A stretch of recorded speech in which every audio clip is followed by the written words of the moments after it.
Tartu Jõhvu kontori mõtte juured olid tegelikult ju selles, et meil oli enne kontorit mitu aastat Tartus selline väga tugev Jõhvu vabatahtlike liikumine. Ja minu arust üks initsiaatoritest oli Märt Männik, kes selle asja käima tõmbas.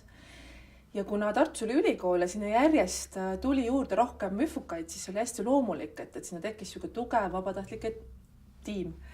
Siis võttis Oliver mind tööle ühel ilusal päeval ja minu esimeseks ülesandeks sai Tartu kontori loomine. Ja mäletan siis, kuidas ma tutvusin väga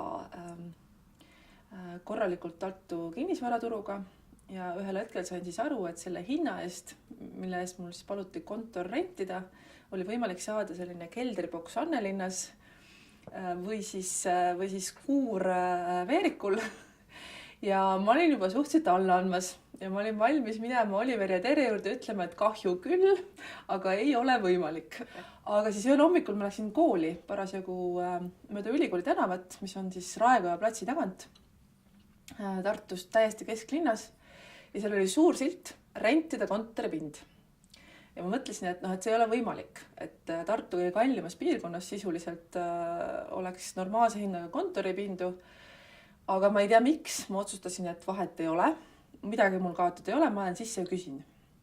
Ja tuli välja, et tegemist oli pinnaga, mis oli odavam kõikidest nendest kuuridest ja keldriboksidest, mida ma olin vaatamas käinud.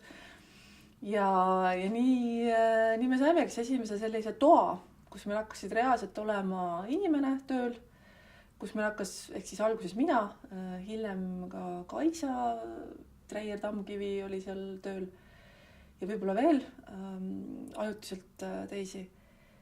Ja meil hakkas olema täiesti koht, kus oli arvuti, oli faks, oli ajad seina peal, millal tuli kontor lahti hoida. Ja me hakkasime tegelema õpilaste värbamisega ja vahetusperede värbamisega. Aga see aeg oli selles mõttes huvitav, et jällegi tegemist oli 2000. aastate algusega. Ja seda, et kuidas jõuab info Eesti sees ühest linnast teise, selle avastamine oli päris huvitav. Et meie peamine aparaat oli faks, millega me siis faksisime üksteisele sõnumeid, õpilaste faile, kõiki muid asju ja korra nädalas ma kindlasti käisin ka Tallinnas toomas mingisuguseid kaustu või asju, et ma arvan et ka Tallinna kortorile oli natuke üllatuseks vist see, et kõik asjad, mida nemad Tallinnas tegid, automaatselt ei jõudnudki kohe Tartusse.